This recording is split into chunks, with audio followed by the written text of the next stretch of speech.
flamenco, histoire de garder la ligne. La péniche de Christophe et Jean-Philippe s'appelle la Part des Anges. Et après une nuit chez eux, on se croit aux anges. On va accueillir tout de suite nos deux invités, Christophe et Jean-Philippe, pour notre rubrique Si on changeait de vie. Bonjour Christophe, bonjour Jean-Philippe. Bonjour. Merci d'être là. Merci Avec plaisir. Alors votre changement de vie, c'est vraiment radical, c'est le moins qu'on puisse dire. Total et radical, on a un peu tout quitté. On a quitté la ville, on a quitté une forme de vie, on a quitté la terre et on a trouvé l'eau. Un soir, vous êtes invité chez une copine sur une péniche. Tout à fait. Et voilà. Chez une amie C'était le début Françoise. de cette histoire, non? C'était cette passerelle. C'était la passerelle du début de la nouvelle vie et de l'aventure. C'est-à-dire on est monté sur une passerelle sur la Seine, la péniche était en face de nous. Et voilà, et on a eu juste à se regarder pour comprendre que c'était la seule chose qu'on n'avait pas c'était un coup de visitée. foudre tout de suite. Total. Mais vous n'avez pas acheté à Paris, dans le Non. sud. Pourquoi dans le sud tout de suite? C'était une question un attrait de la d'occasion. région. Un attrait de la région. On aimait profondément cette région depuis pas mal d'années. Et on s'était dit aussi peut-être que le fait d'acheter sur Paris un jour, on ne déménagerait pas juste, on bougerait la maison. Et en fin de compte, une maison s'est présentée, c'est-à-dire ce bateau sur le canal du Midi. Et on s'est dit pourquoi passer par l'étape de Paris? Tant qu'à faire, c'est peut-être un signe qu'il faut lâcher Paris et tout lâcher. Et du coup, on a tenté l'aventure et on a tout lâché pour le sud et la péniche. Je pense qu'on est vraiment tous curieux de voir comment vous vivez là-bas dans le sud sur votre péniche. C'est parti. Une petite spécialité. Tiens, regarde. Jean-Philippe et Christophe, deux Parisiens en quête d'un appartement, vont, lors d'une soirée sur une péniche, voir leur vie basculer. Il y a encore 5 ans, Jean-Philippe était steward et Christophe s'était essayé à plusieurs métiers du spectacle avant de devenir animateur socio-éducatif. Plus qu'une habitation, c'est un changement de vie qu'ils attendaient. Quitter la terre pour vivre au fil de l'eau. Donc on s'est retrouvés spontanément tous les deux sur la passerelle. Et on a eu juste à se regarder pour comprendre que la seule chose qu'on n'avait pas visitée, c'était une péniche et que c'était ce que devait être notre vie à partir de ce moment-là. Ça a été du coup le déclencheur d'une nouvelle vie 100% différente et le début d'une grande aventure. C'était la révolution de notre vie, quoi. Juste le fait de mettre un jour les pieds sur cette passerelle. On dit souvent qu'il n'y a pas de hasard et qu'on a eu dans cette aventure que des rendez-vous. Et je crois que c'était le premier rendez-vous de l'aventure. C'était un soir sur une passerelle dans Paris. La péniche de leurs rêves, ils l'ont trouvée sur le canal du Midi. Pour les croissants du petit déjeuner, pas de voiture ni de vélo. C'est en Zodiac qu'ils vont les chercher. Une vie désormais ancrée au fil de l'eau. Donc on a découvert ce petit plaisir du matin qui on se lève peut-être un peu plus tôt. Mais par contre, au lieu de prendre la voiture et de courir vite à la boulangerie, eh ben on y va tranquillement en se réveillant. Au fil de l'eau. Bonjour. Alors on va prendre une baguette du soleil. On prend des pains au chocolat aussi. Ouais. Et 2 baguettes du sud. Bonne journée, à demain. Pour profiter pleinement de leur nouvel art de vivre, ils ont quitté tous les deux leurs postes respectifs. L'idée d'ouvrir une maison d'hôtes insolite s'est vite imposée à eux. Ça a commencé un beau jour, on a mis une annonce sur Internet. On a fait notre chambre à coucher, on a fait un joli décor et on a mis cette photo de notre chambre à coucher sur Internet, sur un site hébergeur, en se disant, voilà, est-ce que éventuellement chambre d'hôte sur péniche, ça peut fonctionner. Et 3 jours plus tard, j'avais une demande de réservation pour 2 mois plus tard et pour 1 semaine. On s'est dit, allez, je demande des arts, on prend la réservation et on a exactement 60 jours pour faire ne serait-ce qu'une chambre. Les dés étaient lancés. D'une cale vide de 300 mètres carrés, ils ont réussi le pari fou d'obtenir 3 chambres en 60 jours. Et ce ne fut pas chose facile. Les nombreux marteaux qui se trouvent dans le canal du Midi pourraient le prouver. Après 60 jours et 60 nuits de labeur, le résultat était là. Un univers marin alliant originalité et simplicité. Nous sommes loin de l'image de la chambre du départ. Ça va, t'es réveillé? Oui. Dès le petit déjeuner, le ton est donné. Tout est fait maison, des quiches en passant par les crêpes ou les salades de fruits. Un délice pour les papilles. Le pain qui est là, très très bon, c'est le pain du soleil. C'est tomates séchées et poivrons, avec un peu de fromage et tout ça. C'est super bon. Ouais. Ah oui, avec un peu de charcuterie. Ouais, c'est super bon. Le pain du soleil. Et pour apprécier ce début de journée, rien de tel que de s'installer sur la terrasse au soleil. Dépaysement assuré. Bon appétit. Pour le dîner, Christophe et Jean-Philippe proposent leur panier magique, un subtil mélange de mets d'hiver et de surprises. La magie aussi, du panier, c'est que personne ne fait le panier pique-nique au même moment. Ce panier magique, que chacun s'invente son petit restaurant. Et puis on y découvre des choses qui vont nous rappeler les pique-niques de l'enfance. Donc des petits jeux de plage. Donc tout d'un coup, on a beau avoir 45 ou 50 ans, on redécouvre le plaisir de jouer avec sa femme tout d'un coup au badminton ou à la balle en mousse. Et pour que la surprise soit absolue, Christophe et Jean-Philippe vont installer le panier sur la plage pour leurs hôtes. On redécouvre des sens basiques, c'est-à-dire qui nous rappellent des souvenirs d'enfance. Et en fin de compte, juste sentir l'odeur en arrivant à la plage. Et on est en train de se dire, ouais, c'est un mélange entre les herbes sèches, un mélange entre l'iode et puis l'odeur du sable qu'on est en train de frôler avec les pieds, quoi. Et c'est des choses qu'on avait carrément oubliées. Qu'on avait perdu, oui. Ouais, on avait occulté complètement qu'il y a des choses aussi simples. Et je pense qu'on essaie de faire partager ça, c'est-à-dire, en plus du rythme du bateau, c'est quels sont les sens qu'on peut éveiller encore en 2008, alors qu'on a l'impression de tous mener des vies de dingue. Et là, voilà, on prend le temps d'aller quelque part et aussi de l'apprécier. Magique, hein? Magique. On y va? Allez, on y va. Jean-Philippe et Christophe prennent désormais le temps d'apprécier pleinement les choses essentielles de la vie. Plus question de passer à côté de moments privilégiés. Avant, je mettais 7 heures pour aller à New York. C'est vrai que c'est rigolo, avec le recul, de me dire que maintenant, si on décide d'aller avec la péniche juste à 7, c'est à 20-25 minutes en voiture, il nous faut 7 heures. C'est-à-dire que j'aurais eu le temps d'arriver à New York et presque de revenir. Donc tout d'un coup, on se dit, bon, après tout, on y va et puis on verra combien de temps on met. On apprend à relativiser sur plein de choses, et notamment sur le temps. En fin de compte, on ne le perd plus. C'est-à-dire qu'on n'est plus dans courir vite pour au cas où on louperait quelque chose. Ce qu'on fait, ça ne nous fait rien louper parce qu'on le vit. Alors? Ça donne envie, c'est où? Moi, j'y vais tout de suite. Ça vous fait quoi de regarder ces images? Émotion, parce qu'avant tout, une récompense. On a fait un gros bébé, il est né par le siège dans la douleur, et le résultat, il est pas mal. Et je trouve que ces images-là, c'est une jolie récompense de ces mois de maternité, c'est-à-dire qu'il y a eu une grosse gestation, le travail jusqu'à l'accouchement était très pénible. Ouais. Et là, je me dis, c'est pas mal, c'est joli, et ça sent bon la vie, quoi. Ça sent bon notre vie, ça sent bon l'enthousiasme. Et je suis touché, vraiment. Ouais, on est ravis, émus, et c'est vrai que ça a été 3 ans de gros travaux pour faire de cette péniche un petit paradis flottant. Donc, de voir ce joli reportage, ça nous fait chaud au cœur. Vous êtes content de votre vie aujourd'hui? On est ravis de notre vie aujourd'hui. Ouais. Qu'est-ce qui a changé pour vous? Tout a changé pour nous, le rapport aux autres déjà, c'est-à-dire qu'on a découvert ce qu'était que la relation à l'autre. C'est-à-dire, moi dans mon boulot, je croisais les gens, mais pas pour autant que je les rencontrais. Dans le quotidien, on était à Paris, on croisait beaucoup de monde, on rencontrait peu de personnes. Et là, les gens viennent à nous pour une rencontre, c'est-à-dire viennent rechercher de l'insolite, d'accord, mais surtout rechercher quelque chose, c'est-à-dire une relation, une rencontre, le partage d'une aventure, c'est-à-dire on rentre dans leur vie et ils partagent un instant la nôtre. Et je crois que c'est des moments qui sont rares et précieux, et ça a profondément changé. Et vous passez aussi beaucoup plus de temps ensemble. Vous étiez partis tout le temps en voyage, c'est aussi... c'est peut-être pas toujours facile. C'est pas tout le temps facile. C'est pas tout le temps facile, mais on vit ensemble. Et je crois que le but aussi de cette aventure, parce que moi je l'appelle vraiment l'aventure de notre vie, c'est que ça nous a appris justement, pour un but commun, à apprendre à vivre ensemble. Et je crois que les gens finissent par se croiser plus que de vivre ensemble. Et là, on partage un quotidien ensemble, on partage des souvenirs d'une aventure et d'une douleur. Et maintenant, on essaie d'en faire profiter un maximum de monde. Et on a une vie particulière, on vit sur l'eau, on est 2 garçons. Oui, mais c'est ça. Oui. C'est beaucoup de choses. Il n'y a pas des désavantages quand même. En hiver, c'est magnifique. Moi, j'aime bien chercher les croissants en bateau. Ouais. Mais je ne sais pas, ça peut être un peu humide. Non, on n'arrivera pas à changer d'avis. C'est pas la peine d'essayer. On ne vend pas la péniche. Très bien. Et nous, on va accueillir tout de suite Karine, notre expert déco. Voilà, elle va faire un petit tour d'horizon de maisons d'hôtes insolites. Bonjour Karine. On va parler d'abord de la péniche parce que c'est un endroit insolite.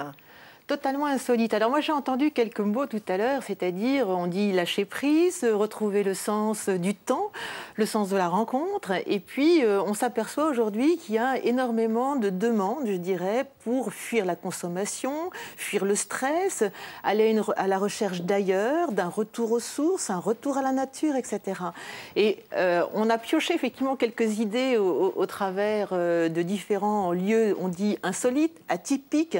Ils sont différents. Et là, dans ces endroits-là, c'est pas seulement la déco, en fait, parce que la déco est un élément, mais c'est l'atmosphère, c'est le lieu, c'est l'insolite. Ça se trouve où? Dans la pierre, sur l'eau, etc., dans les airs même. Donc, on va voir ça, effectivement. Et donc, pour partir de la péniche, par exemple, on a vu que c'est un joli endroit, c'est plein de charme parce qu'il y a déjà cette plage où on s'imagine au soleil en train de lire, je vois des petits transats, etc. Ça me fait envie. Puis c'est calme, c'est serein, etc. Donc c'est ce côté apaisant des choses, loin de tout, loin de la vie. On coupe, on rompt les liens. Non, mais en plus, il n'y a pas de voiture à côté, il n'y a que des cyclistes qui passent devant votre péniche. Oui, c'est extrêmement... Avec vraiment que des cyclistes et des vélos et tout ça. Et quelques canards de temps en temps. Et des canards. Les gens sont curieux, s'arrêtent pour regarder. Tous, oui, tous. J'imagine. Alors, on a vu que la déco, il y a un endroit pour accueillir les autres, ça je l'ai vu. C'est effectivement un côté un peu théâtralisé, il y a des plumes, c'est rigolo. Je pense que ça doit être à votre image, je ne sais pas comment vous l'avez conçu. Un peu le côté oiseau rare, c'est-à-dire une déco un peu enlevée, un peu, voilà. Voilà, les choses ne sont pas posées avec des grandes, effectivement, des grandes tentures, etc. On est quand même dans la simplicité, il y a quand même une quête de simplicité et on va investir justement sur l'ailleurs. Et puis, dans les cabines, c'est du bois. Alors du bois, moi j'imagine que c'est pour isoler, parce que vous parliez d'humidité tout à l'heure, mais alors le bois, ça fait effectivement une protection absolument extraordinaire, et c'est le côté authentique et la chaleur effectivement dont on a besoin aussi, parce qu'on est dans l'eau, donc c'est important de ressentir ce besoin de chaleur et de protection. C'est du bois peint. C'est du bois peint, mais c'est à côté de ce côté authentique et chaleureux. Et puis alors après, il y a des petits clins d'œil, effectivement. J'ai vu que dans toutes les chambres, il y avait un petit poisson. On est au fil de l'eau, on ne l'oublie pas. Hein. Il y a des petits poissons. Et les cabines sont à la fois aussi c'est très apaisant, sobres, apparemment, les poissons rouges. Hein. Regardez les poissons rouges. Très apaisant. C'est un rappel, effectivement, comme vous dites, un rappel à l'eau. C'est-à-dire on est sur l'eau, entouré d'eau. Il y a de l'eau partout. Hein. Et puis c'est un petit copain aussi. C'est-à-dire apprendre de nouveau à avoir un petit compagnon pendant le temps d'un séjour, qui est le petit bidule, qu'on appelle le petit bidule. Il ne répond pas trop, mais chambre. sinon, c'est sympa. Il regarde et nous raconte. Ouais. C'est l'animal de compagnie, voilà. Son petit côté orange, plein d'énergie, etc. Donc l'énergie, on la retrouve dans la couleur parce que les cabines sont assez sobres. Hein, vous avez vu, c'est des lambris dans les écrus.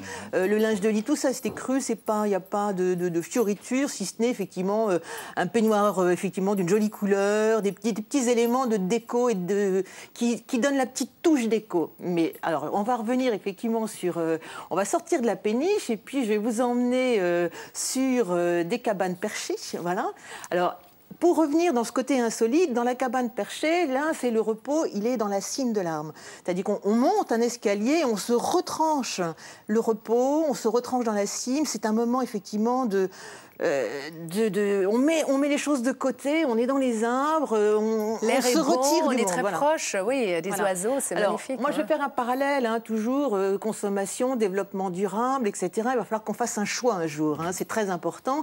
Et c'est vrai que ces maisons dites, effectivement, par rapport au côté écologique, pour un écrivain, c'est génial, pour travailler, c'est génial, mais travailler dans le bon sens de l'âme, je dirais. Et la personne qui a fait ces maisons d'hôtes, en l'occurrence, aussi, a construit une piscine écologique. Hein. C'est effectivement c'est une piscine qui s'auto-régule par la faune et la flore. Donc il y a tout un contexte autour de ça qui permet effectivement aux individus que nous sommes de dire société de consommation, je te fuis, voilà, et de se retrouver. C'est le but à chaque fois. Alors j'ai trouvé aussi dans ces lieux, on sort de la cabane perchée, j'ai trouvé ce qu'on appelle un lieu qui s'appelle le lit au pré. Alors là, c'est très très rigolo, c'est une tente, il n'y a pas d'électricité, hein. C'est un retour à la ferme, avec un retour à la nature, mais vraiment tout ce qu'il y a de plus typique. Et on est logé, par exemple, dans ce lieu qui peut s'ouvrir, en fait, l'été pour dégager une terrasse. Mais les lampes, ça fonctionne avec quoi? Alors, il y a soit de la lampe torche, soit, effectivement, il y en a qui sont dépourvus d'électricité. Et le but, c'est quand même de renouer. Il y a des moutons, il y a des poules. Alors, on imagine que les citadins ont perdu... C'est très basique, rustique. On s'imagine que les citadins ont totalement perdu le sens des valeurs, comme vous parliez de sens retrouvé, c'est-à-dire les odeurs, le toucher, le goût, etc. On est en quête vraiment de valeurs authentiques. Et là, vous replongez effectivement dans l'authenticité. Il y a même un lieu où on apprend à faire son pain. C'est-à-dire que voilà, vous replongez effectivement en arrière pour reprendre un sens et un goût aux choses qu'on perd au fil du temps. Voilà, des choses simples. Ouais. Alors qu'est-ce qu'on a trouvé? Les roulottes. Les roulottes, voilà. Les roulottes, c'est un autre, effectivement, lieu atypique, en ce sens où on parle d'habitat nomade, de transhumance. Et dans la roulotte, on retrouve ce côté, en fait, bohème, la vie de bohème. Donc là, c'est le côté j'habite nulle part. Hein. On est plus sur Terre, mais on imagine qu'il y a des chevaux qui pourraient tirer ça. Mais c'est toujours un endroit qui est ailleurs. C'est un ailleurs. Et alors là, il y a plein de décos possibles, parce qu'on a relevé dans ces endroits-là le côté complètement gypsy, tzigane, fait de collections, d'accumulation, etc., avec un côté très chatoyant en couleurs, des roses tyriens, des turquoises, etc. Ou alors vous avez la version rétro-américaine, en tôle, en acier, etc. Donc tu peux jouer le côté un peu 50s. Puis dernière chose, pour effectivement...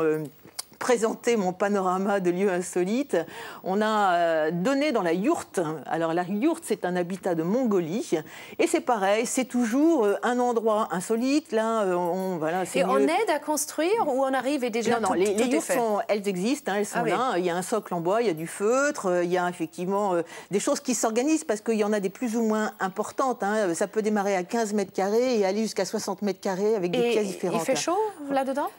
Ah oui, alors c'est du feutre, c'est hyper bien isolé. Regardez, on compense avec la couleur parce que c'est dans la tradition des bois, du folklore en fait. Hein. Beau, en Mongolie, il y a quand même énormément de bois peints. Et là, on redonne donc l'habitude effectivement de. Je parle avec mes mains, mais voilà, je suis sur le sol, je vis différemment, j'enlève mes chaussures, je reprends contact avec effectivement la matière et je me retire de tout. Alors qu'est-ce qu'on va dire? Moi, je dirais effectivement de tout ça, c'est que pourquoi il y a une quête, on a l'impression que l'homme veut redevenir un peu sauvage, on veut oublier les mécaniques et on veut surtout oublier le stress. Et c'est intéressant, on en a d'autres, on découvrira ça au fil des émissions. Exactement, on va bien évidemment en parler. Et bien évidemment, tout ce dont vous parlez, on trouve sur le site vivolta.com, si vous êtes intéressé, les adresses et bien évidemment les prix, tout ça. Parce que c'est très intéressant, il y a plein de possibilités maintenant, plein d'endroits insolites. Alors c'est rigolo, mais à la fois, effectivement, on renoue avec soi-même. Donc ça, c'est une bonne chose pour faire un vrai break. Merci beaucoup, Karine. Merci pour tous ces conseils, ces adresses et tout. Et à très bientôt. Et nous allons continuer avec du tourisme qui dit Gauthier. Voilà, on va l'accueillir tout de suite. Bonjour Gauthier. Bonjour Annette, bonjour à tous. Bonjour. Alors, on est dans le sud. Vous venez du sud, pas exactement de cette région, mais ça devrait vous donner la pêche, non? Ouais, j'adore. De parler du sud. Non, mais j'adore le Languedoc, franchement, j'attendais cette chronique avec impatience. Quoi. Alors, le Languedoc, on pense à quoi? On pense au Cap d'Agde, on pense aux plages, on pense à Sète aussi. Mais moi, je vous propose de prendre un petit peu de hauteur, d'aller sur les plateaux et d'aller dans une ville qui s'appelle Pézenas. Pézenas, on en a plein la bouche, comme ça. Pézenas, c'est la ville des berlingots que l'on a sur le plateau et qu'on pourra déguster après, puisqu'on va... Ah oui, parce que sinon on ne peut plus parler. Hein. On va parler un petit peu. Ouais. Alors, Pézenas, de qui parler à Pézenas? On a le choix, parce que c'est une ville qui aime les mots, quoi. Et pas n'importe quel mot, elle aime les mots de Molière. Puisque Molière... un peu de culture, c'est bien ça. Est né Molière à Pézenas. C'est Marcel Pagnol qui disait, si Jean-Baptiste Poquelin est né à Paris, Molière est né à Pézenas. Il était protégé par le prince de Conti et il donnait des représentations pour les nobles dans les palais, mais aussi sous la halle du village, que l'on voit encore donc pour le peuple. Et le prince de Conti, lassé, fatigué de leurs irrévérences, ont coupé les vivres à Molière, qui a été obligé de partir à Paris. On connaît la suite, protégé par monsieur, il est devenu Molière, voilà. Et sinon, le sport, vous avez toujours une bonne idée pour le sport, parce que, en fait, vous proposez du canoë-kayak à vos clients. Tout à fait, on leur propose de découvrir justement le Haut-Languedoc et tout ce qui est les rivières du Languedoc, donc ça va être la vallée de l'Orbe, avec les gorges de l'Orbe, les gorges d'Éric, et puis également l'Hérault, c'est-à-dire l'Hérault, l'eau, la rivière l'Hérault, sur lesquelles effectivement il y a des points de départ de kayak. Et on peut sur une journée comme ça descendre des petites cascades, des petits rapides, etc. Et c'est très très sympa. On peut se faire une journée culture à Pézenas avec par exemple la Scénovision consacrée à Molière, dans l'hôtel particulier qui retrace la vie de Molière. Alors vous, c'est la culture aujourd'hui. Non. Et on revient ensuite après la matinée culture par une petite balade sur les gorges d'Éric par exemple, c'est-à-dire une journée où on descend en kayak avec le pique-nique dans le petit bidon derrière et les vêtements pour pas les mouiller. Un livre de Molière. Dans le bidon aussi. Voilà. Le bidon qu'on ouvre rarement d'ailleurs, de peur de le mouiller. Et après, on fait un peu de la philosophie. Mais le Languedoc, c'est tout ça. Le Languedoc, c'est aussi l'Espagne. L'Espagne qui pousse un petit peu sa corne. Alors je propose qu'on voit des images, puisqu'il y a du flamenco. On prend des cours de flamenco. Le flamenco qui est un cri de l'âme, de souffrance et aussi d'espoir. Alors il y a eu beaucoup d'immigration après la guerre d'Espagne, des Espagnols qui sont montés donc en Midi-Pyrénées, en Languedoc-Roussillon. Et ils ont importé avec eux donc cet art.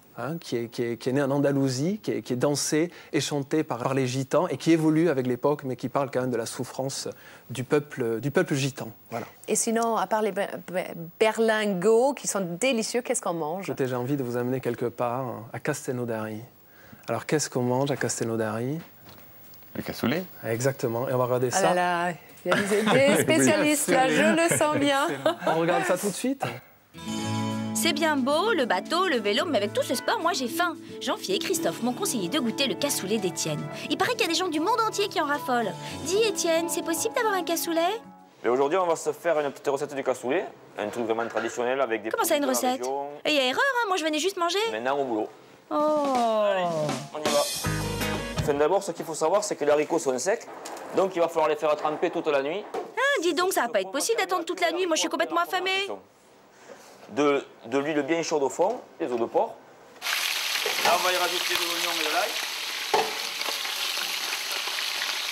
Voilà, le fond est assez grillé. On va le mouiller. C'est bien ce que je disais, je suis pas prête de manger. On va le laisser cuire 45 minutes. 45 minutes, ça commence bien. Donc, voilà. Il faut compter à peu près entre 60 et 70 grammes par personne. Hein. Et après, si vous avez des gros mangeurs, vous mettez 100 grammes, ça c'est vous qui le jaugez après comme vous voulez. Eh ben vas-y, tu peux en mettre des saucisses. Je te dis pas ce qu'il mange, mon caméraman. Un pas toi. Scusi. Ce qui est cool avec Étienne, c'est qu'il parle plusieurs langues. Je vais pouvoir vendre mon sujet à l'étranger, moi. Alors maintenant, on va les couvrir, on va les laisser griller d'un côté. Et après, on les retournera pour qu'elles grillent de l'autre côté, pareil. J'ai faim. En fait, les oignons, on va les mettre dans la poêle avec les saucisses. Ouais, t'en mets pas un peu beaucoup, là? Et généreusement. Comme on est généreux dans la région, on met tout généreusement. Ouais, c'est moins qu'on puisse dire. Bon, il faut savoir quand même qu'il faut le remuer souvent. Hein. On va rajouter la seconde préparation qui est faite à base de lard rance et d'ail. Et ça, on va le faire infuser à peu près 15 minutes. Encore 15 minutes? Mais c'est quand que je mange, moi? Eh, mets pas ton nez dans mon plat, toi. L'oignon, ça a de l'acidité. Et là, on est en train de faire partir... Je sais pas si tout ça, là-bas. On est en train de faire partir l'acidité. On va voir là, mais vous voyez. Il en manque encore une demi-heure. Une demi-heure? Mais il y a 10 minutes, c'était déjà 30 minutes. Voilà, il commence un peu à accrocher au fond. On entend le bruit. Hein. Et le bruit que t'entends, c'est le bruit de mon ventre. C'est-à-dire que là, il va être pas mal dans pas longtemps. Super, mais en vrai, même cru, je pourrais le manger, ton cassoulet, t'as mangé faim. Ah, voilà, là, ça fait 45 minutes. Hein. Il faut qu'il soit entre deux quand même. Hein. Il faut qu'il s'écrase, il faut pas qu'il soit en purée. Je crois qu'il a compris que j'avais faim. Il commence à accélérer le mouvement.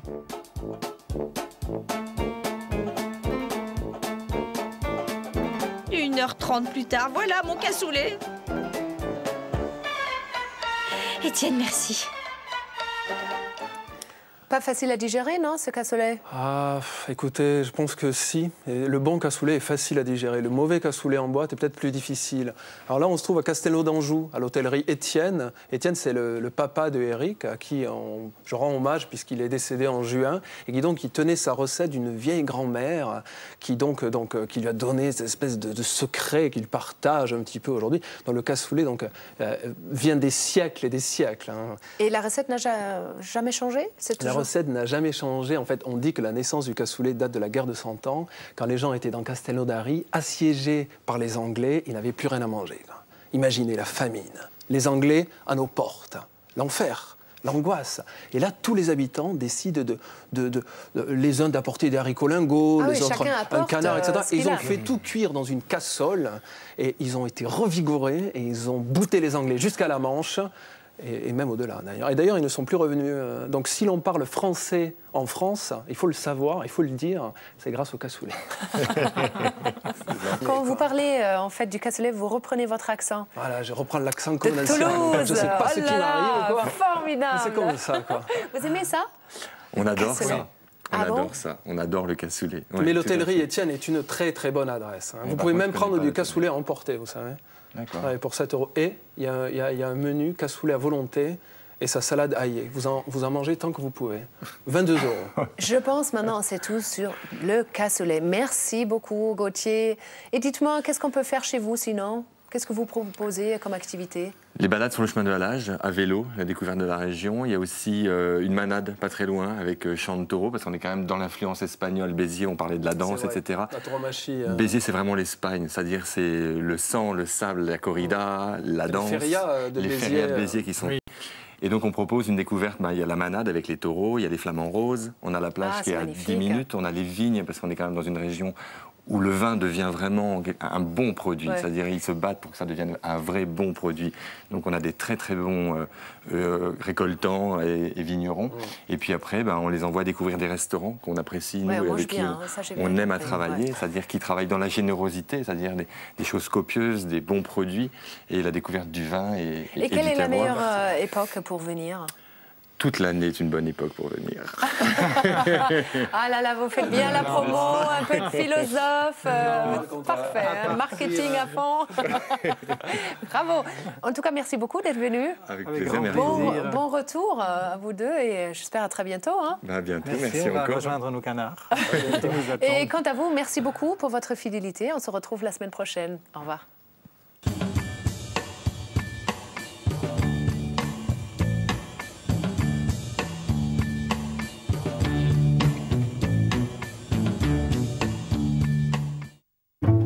Être bien, c'est simple comme bien-être avec Marie-Ange Nardi, tout de suite sur Vivolta.